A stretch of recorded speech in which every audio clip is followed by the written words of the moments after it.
Hello and welcome back. So I am back out today at P-Zone Park in Scarborough with the Lumix S1R. This is where, if you watched my video about trying to find a Kingfisher, I spent an entire day and got absolutely nothing but waterfalls. So I am back out today. The squirrels are absolutely everywhere. There's been a little bit more rainfall, so the waterfalls are, as you might hear, a bit more spectacular. So I'm going to see what I can get. Until then, over to the intro.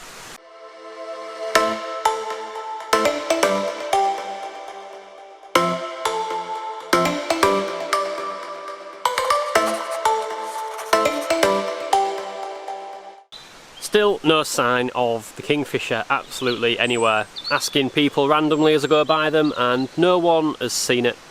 So it's not looking hopeful yet again. On the plus side though, I've really been able to give the high resolution capabilities of this camera a test at some waterfalls. So if you have a look up here, there's the picture. Now that picture is also going to be on my Instagram. So if you want to have a look at it, you can go on there. So the Lumix S1R, just what is it like in situations like this? Let me grab my stuff and we'll walk and talk. So the Lumix S1R though versus the Lumix S1H that I had before. So now I am walking and talking, and the only thing that I've got to know that you can see my face is my reflection in the lens, because the screen of the S1R doesn't flip out sideways. Now, the screen on the S1H, people say is a little bit over the top because of all the range of movement it's got. I can tell you though, from a vlogger's perspective, it's amazing, because this is quite restrictive. Some more comparisons to the S1R to the S1H. The S1H does weigh a little bit more than the S1R because it's more powerful.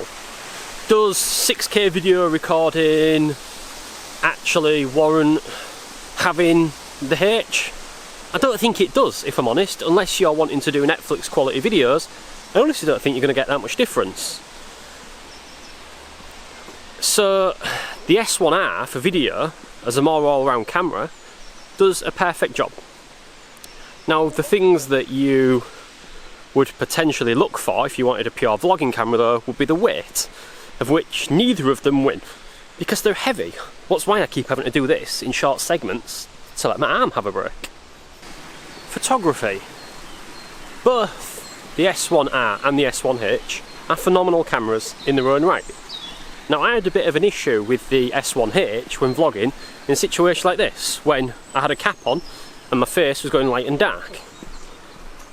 I honestly now believe that that was a setting, and so I will be asking Lumix if I can have an S1H back just to test it out, because I don't think that my critique of the autofocus when the face wasn't fully exposed to light was entirely accurate. So my thoughts overall on the S1R. Fantastic camera, and if you really do need super high resolution photos, you know what, it's perfect. If you want to do a bit of video, it's more than adequate. But I can't help but feel some love for the S1H. It just has some features that the S1R doesn't that are really useful. Now, I thought I would fall in love with this lens, the 24 to 105. But I haven't.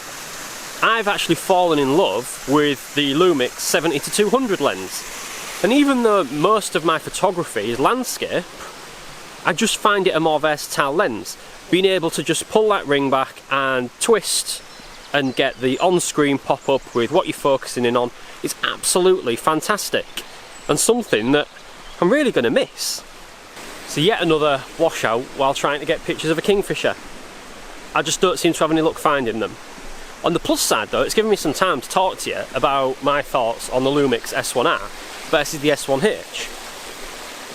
Now, if I was going to have a camera as my daily camera out of the S range, it'd be the H. The R is great. It weighs a little bit less, it shoots in higher resolution, so yeah, another day wasted on animals when I could have been in the countryside getting some pictures of some trees and stuff. But good, because I've been able to talk to you about this camera. So as always, thank you for watching. Please like, comment, subscribe. It really does go some way to give me some motivation to keep doing these videos. And I will see you in the next video.